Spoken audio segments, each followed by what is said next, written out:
It's everybody's favorite uncle. Uncle Adam coming to you to talk about more combat sports, the striking leagues. And we're going to jump right into it because that's what I'm known for. I don't dilly dally. I don't tell you about aspects of my life that you don't care about. We get into the action. And the action we're talking about right now is last night's Bare Knuckle Fighting Championship number 83 in Rome, Italy. Hey, congratulations to Bare Knuckle Fighting Championship getting into Rome, Italy, putting on a big show, one of the best cards they've ever had. I don't like to play hyperbole, but it was a very, very good card, and it was in a very exciting show. Spoiler alert, this will get a high rating. Here is to Bare Knuckle Fighting Championship. We're going to jump right into the first matchup, and this happened again on October 25th, 2025, last night as I'm filming this on Sunday the 26th, and it kicked off with Odia Tegui taking on Enzo Tobia. Tegui was aggressive. Okay. He wasn't super aggressive. The first round was sort of a feeling out, find your pace, do your measuring kind of round. But in that round, Tegui was the most aggressive out of the two. That is just a fact. But there was nothing major that happened in round one. Round two, Tegui came out more often than Tobia did. I mean, he just did. Tegui, it's hard to explain. He wasn't dominating this, but if I'm a judge, my points are going to him. He's just more aggressive in just about every way. Neither of them did any clinch work, though. I mean, this is Bare Knuckle Fighting Championship, guys. When you get in a clinch, work them. Don't just stand there in a clinch. They didn't even do much clinching, period. But I was surprised, and I'm not a big, huge fan. That style isn't Uncle Adam's favorite. I'm not going to lie to you. Some guys can pull it off so well that I'm cool with it, but most of the time, just sitting there giving these little tiny shots to the body while you're in a clinch doesn't do anything to make me want to stop drinking, if you will. But no. Tegui was the one who advanced the most here, but he did get a warning because he delivered a big hip toss to Tobia. I mean, basically proving he was the stronger of the two, right? They do get close. They get inside. You start to get the fight in the phone booth field. It didn't really happen, like I said, but as soon as it starts getting that way in round two, Tegui just boom, throws Tobia to the ground over his hip, and the ref comes in with a hard warning. Tobia was countering very well. I don't want to take anything away from Tobia. He was countering in this fight, and sometimes that's just what you have to do. When you're fighting a guy that's the aggressor, you got to either over-aggressive him or you got to start fighting defensively, which Tobia did pretty well, and it took us to the third round, and this is where the controversy came in, unfortunately, in the very first fight. Tobia turns his back at one point and just sort of speed walks to the ropes. The ref sees this as surrendering. Well, I guess he got hit. I don't know what the ref's thinking. I'd love to talk to referees sometime and get some insight on this kind of thing. But the ref just sees him turn his back and sort of speed walk to the ropes and calls the fight. No, he's giving up. He's surrendering. It is over. Gives the win by TKO to Odia Tegui, which is fine. I mean, he was doing extremely well in this fight for the most part, but both of them were. The strange thing is here, though, is that Enzo Tobia did get poked in the eye. The referee didn't see it, and I guess technically it's the ref's fault, but mistakes are made sometimes, unfortunately. So, well, congratulations go to Odia Tegui for the win. It was quite controversial, so I think we're going to have to see a rematch here. I believe that absolutely has to happen. The next fight on this show, talking about BKFC 83, yesterday, October 25th, was Ernesto Papa taking on Fred Sicking. Well, damn. Ernesto Papa said before the fight that he was coming for a spectacular finish. He said, I'm going to come in here and I'm going to finish this in a big way. And if I win by decision, he continued, I'm going to be very disappointed. I love this guy. Nobody gets tired of judges' decisions than your Uncle Adam. Nobody gets more tired of them. Oh my goodness. Now we'll get to that later, so let's not harp on it. But it's cool to hear a guy say that. And he proved he meant what he says, and he stormed Sicking, backed him into the ropes, knocked him down twice. And on the third knockdown, Sicking could not continue. Now, Sicking, to his credit, got back up after two of the knockdowns. After the third one, he was out of it. And in 56 seconds of the first round, Ernesto Papa does what he said he was going to do and wins in spectacular knockout fashion. Look, I don't know what some of you guys think. I don't get enough comments. Start commenting on the videos, guys. I really need your insight so I know how other fans think. Do you love this? Do you hate this? I mean, you can't hate the man for winning in the huge fashion. Of course not. And it's very exciting. But when a fight only goes one round, I'm fine with it. Do I want every fight in the card going one round? Well, of course not. But that's up to the matchmaking. They have to know what they're doing here. This should have been a good fight, but Papa just got the shot he needed and wins it. He's your Papa. Or he was his opponent's Papa last night. Now we're going to look at the next fight on this card. It was Andrea Bici. I'm sorry, I don't want to make fun of this man's name, but my wife's name is Andrea, spelled exactly the same. But, you know, this guy's from another country, so I'm not making fun of it. It was just odd for me to see a fighter come out with my wife's first name. But it's Andrea Bici took on Thomas Mellis. This was another short but great fight. Andrea Bici started hot and knocked Mellis down, but this drove Mellis like over the top. And even with his face bleeding, Mellis had it wasn't a bad cut, but it was a noticeable cut on his face. He stormed back and knocked Mellis out just before the end of round one. What made this a great fight was the comeback. I mean, he wasn't knocked out. He wasn't knocked loopy. But when you're knocked down, oftentimes, that leads to the fight ending or shortly after because you never really clear the cobwebs. You clear them enough to continue to fight. You clear them enough to get the doctor or the ref's blessing. But oftentimes, once you're rocked, and you got to fight in an awkward sort of state of mind.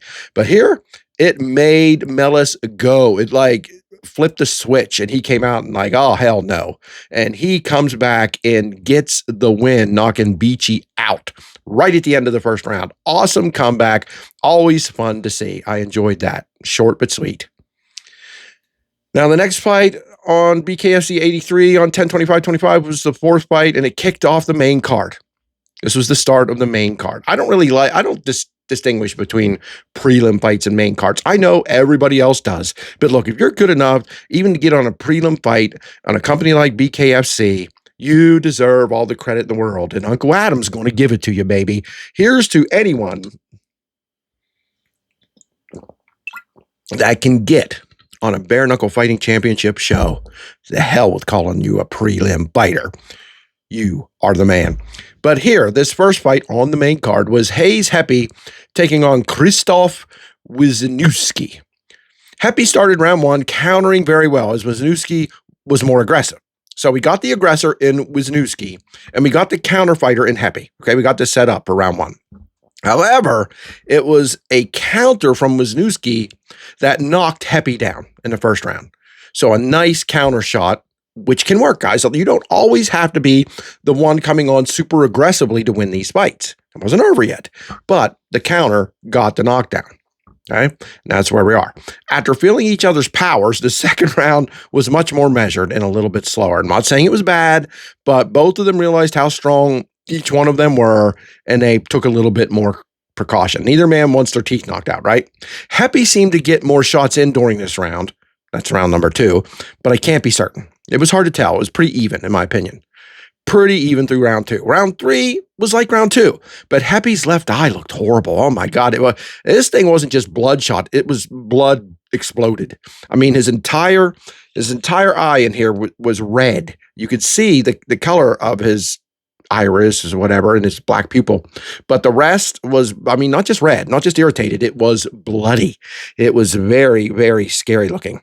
I thought they're going to end up stopping the fight for this. Neither man were engaging much through round 3, but Heppy got the most powerful shots in when they did engage. Wisniewski looked wobbly walking to his stool at the end of round 3. So I think he was lucky to escape round 3, honestly. He was rocked.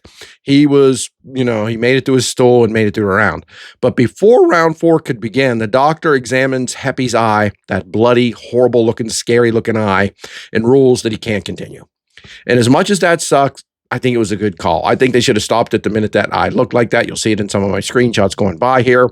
It just looked really bad. I want to see a rematch. These two are good. It's a good matchup. I want to see it again. But Krzysztof Wisniewski wins in round 3 by medical stoppage. That's a TKO. Interesting fight, but I want to see it again. The next matchup on this show was Walter Pulacy taking on Carl Thompson. This fight was back and forth for about a minute and a half. until Pulacy started landing heavy, powerful shots. They were guard busters. You know, guys have their guards up and the shots just separate them. They come through. That's what Pulacy was doing here. And he knocked Thompson down. Now, Thompson got back up, but almost immediately he was knocked down again. He got back up the second time, but he was out of it. He was loopy. His eyes were sort of bouncing around inside of his head. The referee sees this, stops it. The winner by knockout in the first round, Walter Pulacy.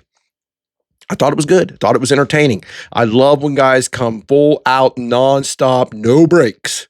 And we've been seeing a lot of that tonight, and I love that. Love it. Not every fight has to be short, but every fight has to be exciting. Every fight has to look like, this is what your Uncle Adam wants, right? Every fight has to look like a war. Like both guys in it want to destroy the other, not for the sake of hurting their opponent, but for the sake of going over and being the winner. That's what I want to see. And that's what almost every fight on this show gave us last night, including this next one.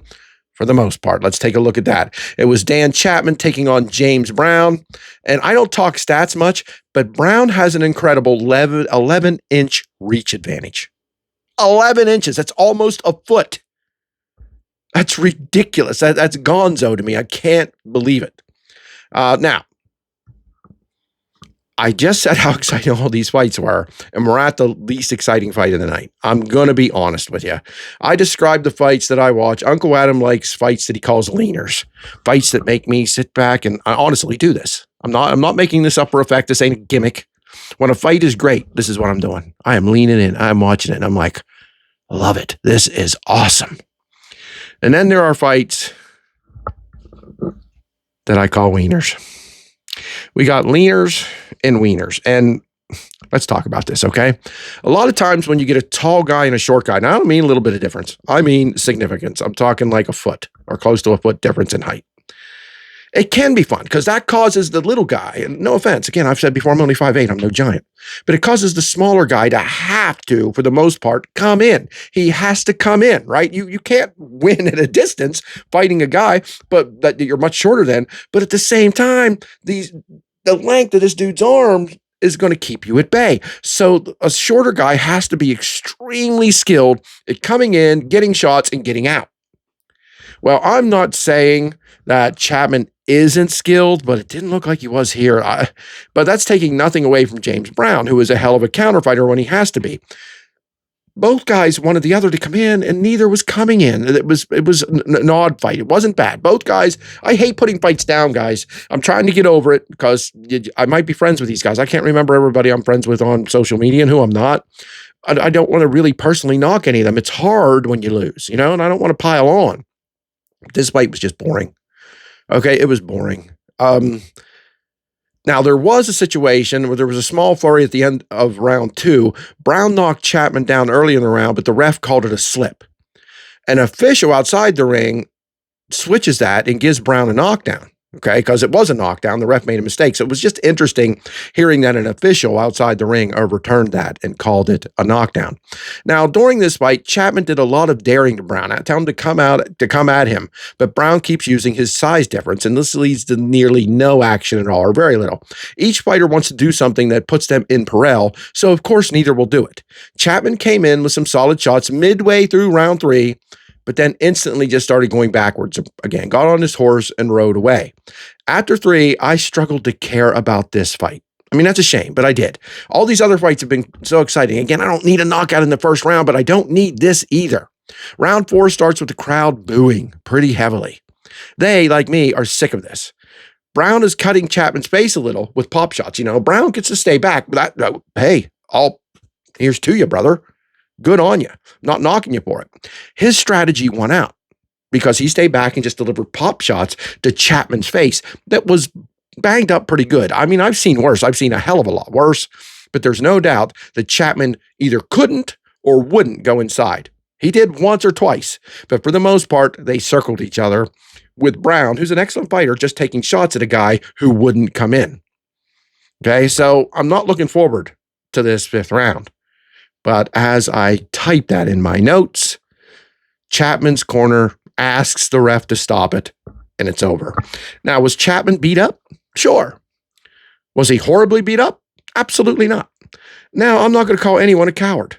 I don't know what a man's feeling. I don't know what a man's eyesight is. I don't know what's going on in a man's head. Is he woozy? Is he out of it? Maybe he's just psychologically beaten. I don't know. I thought it was an odd stoppage, but that's your right to stop a fight, and that's what he did.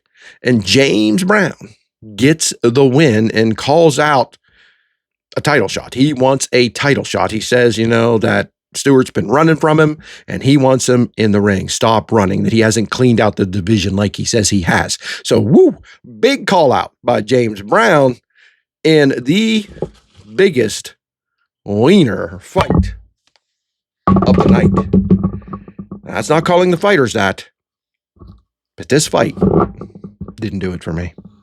Sorry. Next up, we get back to the action on BKFC 83 as Jimmy Sweeney took on Carlos Trinidad Snake. What kind of a cool name, right? Carlos Trinidad Snake. Sweeney said he would be measuring in the first round, and that absolutely is what he did. Sweeney, unbelievably experienced. I can't remember what they said his record was, but it's insane. He's been in bare knuckle. I think it's like over 18 fights, if I remember correctly, or 18. Stuff I got to start noting. Forgive me for that. But Sweeney comes in here, the clear favorite to win this, not because Trinidad Snake isn't good. He's damn good. I believe he's undefeated, but not nearly as long of a career. And these two, that Sweeney did measure, that's for sure. He got some solid jabs in, but mostly just measuring there. Okay. Trinidad Snake looked fine, but didn't do much either in round one. They both just measured. Round two was a little more active, but not a lot. Sweeney is throwing a double left hook. Boom, boom. And commentators are putting out hardly anybody, if anybody else in this business does that.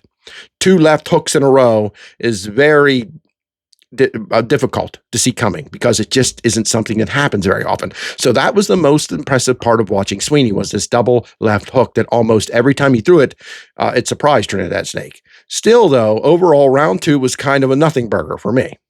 Round 3 started fast, but not crazy. Sweeney came in and Trinidad Snake hit him with a very short, but apparently pretty damn hard counter left strike.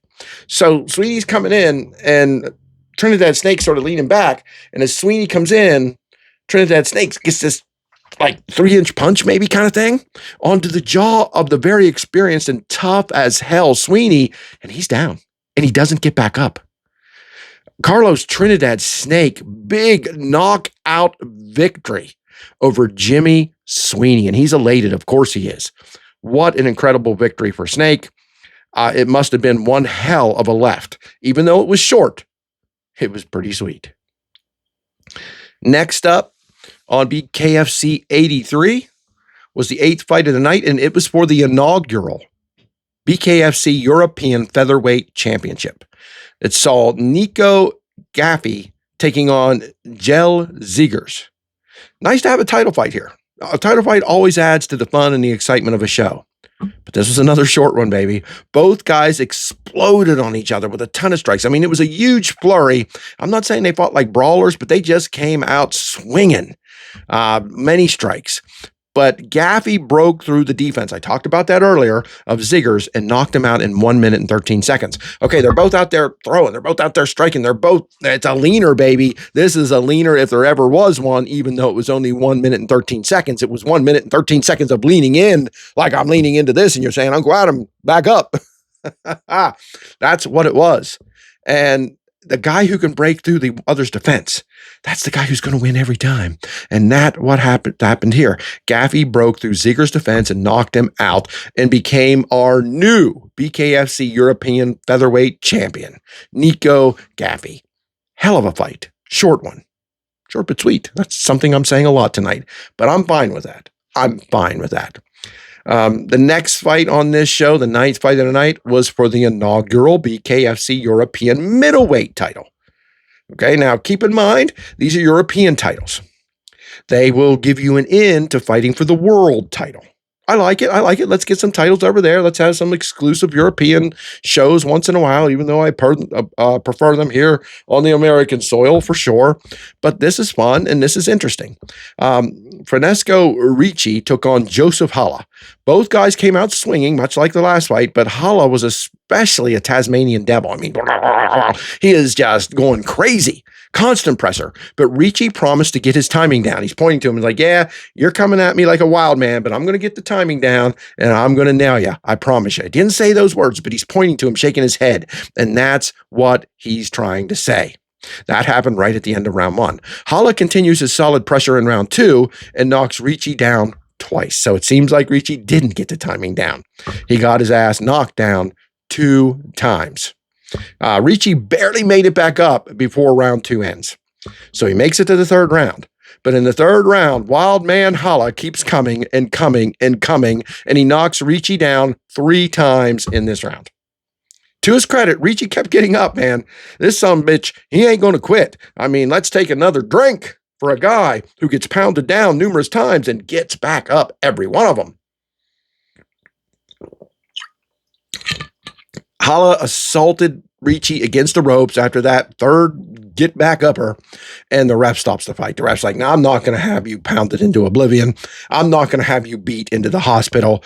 I'm calling this right now. You're not really defending yourself. You're up against the ropes getting beat. And our new BKFC European middleweight champion by knockout was Joseph Hala. Now there's some, I don't want to call it controversy, but there's some talk out there. What does Hala have tattooed on his neck? What is that symbol? He's fighting. He's got it covered up. I don't know if it's paint. I don't know. Something's on him. Does BKFC not like this tattoo? Do I really care that much about this? No, but it's being mentioned on Reddit. So I'm throwing it out there. If anybody knows, or if our new champion, Joseph Hala, sees this or hears of this video himself, maybe he can come on and do an interview with me, brother. Let's talk about the tat. Let's talk about fighting. Let's talk about you being the new European middleweight champion, Joseph Hala. We are up to the 10th fight of the night, BKFC 83 from October 25th, 2025, the co-main event, like I said, and it is part of the BKFC lightweight tournament. It's a semifinal match. The winner of this will advance to the final of the BKFC light heavyweight tournament. We're talking about Ben Bonner, a champion of himself, won that belt a few months back, looking incredible in that fight, took on Franco Tenaglia. Now, this was pretty even and very solid first round. Honestly, I can't say who I thought won the first round. Both guys were calculating, but still very active. But let me establish something that is clear here. Tenaglia was the aggressor all fight long. Tenaglia is the stronger of the two. Bonner, though, is an excellent counter fighter. So he's waiting on Tenaglia to come at him so he can counter him and maybe knock him out or beat him around with counters. This did not make Tenaglia happy. He wanted to get in the middle of the ring and slug it out. I'm not saying he's not a good boxer or a good fighter. I'm saying that's what he wanted. I'm coming in, you come in, let's meet in the middle and see who's the best. He saw the counter fighting that Bonner was doing as cowardice. He saw it as retreat. Okay, let's just establish that here. Okay, so Tenaglia is very aggressive, getting annoyed. Bonner seemed to only want to counter. The second round belonged to Tenaglia. I think he won that. Not by a lot, but he's just far more aggressive. But you can't take anything away from Bonner's countering because his strikes are effective. Not just effective, they're landing. They're well sought out and well hit. He's the target, he's over the target, and he's hitting the target. But it's always countering to do so. The third round was great, my favorite round of the fight. Both men landed strong strikes, and even though Tenaglia keeps coming, no matter how many times he is tagged, his eye's starting to swell. So now we got some concern on the aggressor, Tenaglia. His eye is not swollen shut, but it's kind of scary looking a little bit. Not as bad as the guy with the bloody eye from earlier, but still not looking great. Okay? He keeps coming forward, though. That's just as simple as that. Now, by the fourth round, both guys were tired, but still aggressive for the most part, especially Tenaglia. Both corners at the fifth round tell their guys, you have to win this round, okay? You could be losing. The bottom line is it's the final round. This is the first fight of the night, okay? The first fight of the night. The 10th fight is the first fight to go all 5 rounds. It is. It's a good fight. But damn it, these guys are going to end up going to the judges, aren't they? Yes, they are. The fifth round, I don't know. I thought it was pretty even. But the thing that I've said more times than I want to, because I hate repeating myself, is Tenaglia's aggressiveness. It did come across like he wanted to fight and that Bonner didn't. I know, as someone who's been watching these fights for a little while now, that's not the truth. But you could interpret that way if you wanted to, including the judges. And that's what they did. At the end of the 5th round, it was a split decision, but they gave the win to Franco Tenaglia. And to me, there's the only way 2 out of 3 judges saw it that way was the aggressiveness of Tenaglia. They rewarded him for that. I don't have a problem with that. I don't have a problem with how Bonner fought. I'm not calling him a coward. Not at all. I would never do such a stupid thing. But sometimes you got to stop countering and be more aggressive. And Bonner didn't do that enough. Who am I to say that? I'm a guy who comments on fighting, like it or not. This fight was good. This is what happens when you go to the judges. Don't let it go to the damn judges. Then this is what problem when you get some of the top tier fighters in the world in your main events. They've got incredible jaws. They know how not to be knocked out. They know how to fight to win without getting knocked out. Sometimes when you watch 9 fights in a row of knockouts and stoppages, a fight like this can seem a little boring because it went 5 rounds. It's not. Wasn't a leaner. I wasn't leaned in the whole time, but I'm not going to give it any wieners. Okay. I'm just not. It was a good fight. I just don't like when fights go to the judges. Doesn't mean I don't like your fight, right? Doesn't mean I don't like your fight. I like this fight. But it's just kind of sad because you sit on the edge of your chair, not leaning, but in like, oh God, are these judges going to, who are they going to give it to? Are they going to make sense? Let's talk about that more in the next fight. The main event of the night, Bare Knuckle Fighting Championship 83 in Rome, Italy on October 25th, 2025. This was the 11th fight for the BKFC World Cruiserweight title. Again, this isn't a European title. No offense to those titles. They're stepping stones. This is for the World Cruiserweight title as Chris Camozzi defended against Alessio Sakara. Now, Camozzi has a small cut in the side of his face early in the first round. Wasn't bad, but he controlled round 1 with a half-tie plum. Talked about those before. Half-tie plums, I love them when a guy can do them. They're very difficult to do. But when you find a guy strong enough and technical, skilled enough, can master this, you could clear a division out with this. And, where they reach back, grab their opponent's neck, pull it down, and deliver uppercuts. It's brutal as hell. The problem is you can't grab the head. It's illegal to pull the head down. You got to be on the neck or the back, just below the neck, and be able to be strong enough to control them, hold them while delivering uppercuts. And this absolutely was the champion's plan. And he did it well, especially in round 1. Lots of hard uppercuts. Sakara did well, but not as well in round 1, in my opinion. Round 2 was exactly the same. Sakara is good, but he isn't throwing punches in the clinch at all. Where just the opposite of true as Camozzi. Round 3 and 4 were solid. Both men were great, but sometimes when you get fighters this good, like I said, you get 2 guys that won't go down, right? Man, they're masters of their craft. They're championship level. They are champions like Camozzi. You just don't knock these son-of-bitches out like nothing. You got to hit them with a baseball bat. If you're swinging, if your toughness, if your whole entire package isn't as top tier as it can be, you're not knocking one of these level guys out, right? You just aren't. Something has to happen in round 5. But I feel like at this point, things are going to remain the same again for this final round. So as we go into the final round, this was Sakara's best round by far. He wins this round, in my opinion. He was getting much more offense in. Blows, body shots, shots to the head. The crowd actually started to get loud. I'm not saying they didn't like Camozzi, but look, Sakara is from Italy. Okay, he's their champion. They love this guy, and this was a big time main event moment for him in his span. So they're excited. I'm not saying he lost all the other rounds. It might be 2-2. I don't know. I think, in my personal opinion, I think Camozzi did win the first 3 rounds, probably 4. My opinion. They didn't kill him, but that half-tie plum in the uppercuts, I said, a guy who can master that and do it right is going to win. He's the fucking man. You know what I'm saying?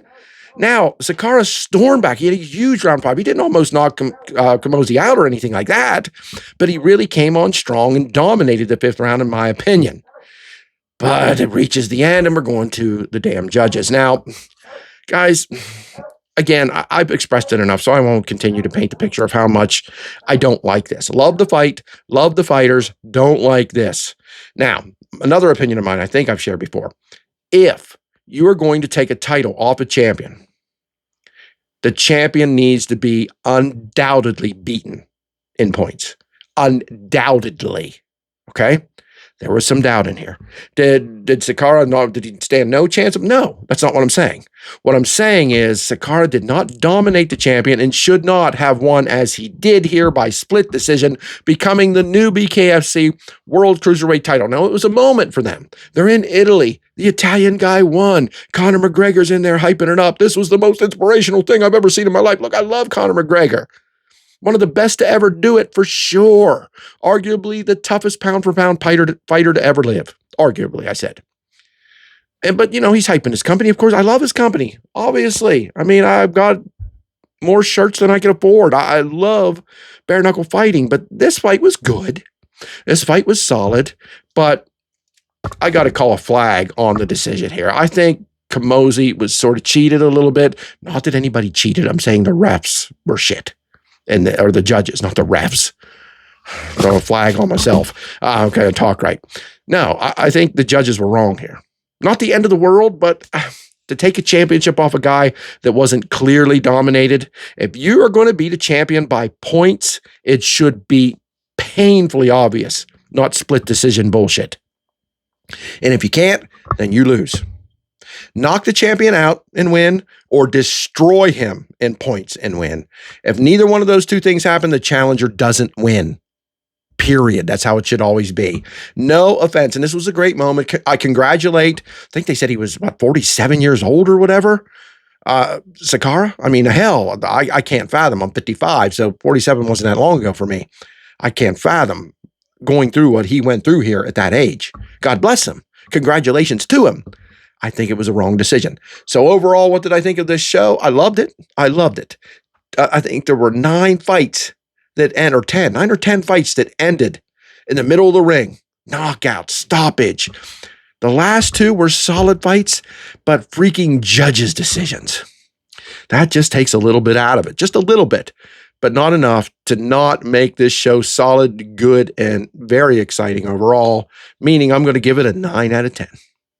9 out of 10. Highly recommended. Excellent show. Can't wait for the next one. I'm your Uncle Adam of knuckletfup.com, and I'll be back to talk about more of combat sports striking leagues. Before you know it, please do your uncle a favor and subscribe to the YouTube channel. All right. Talk to you soon.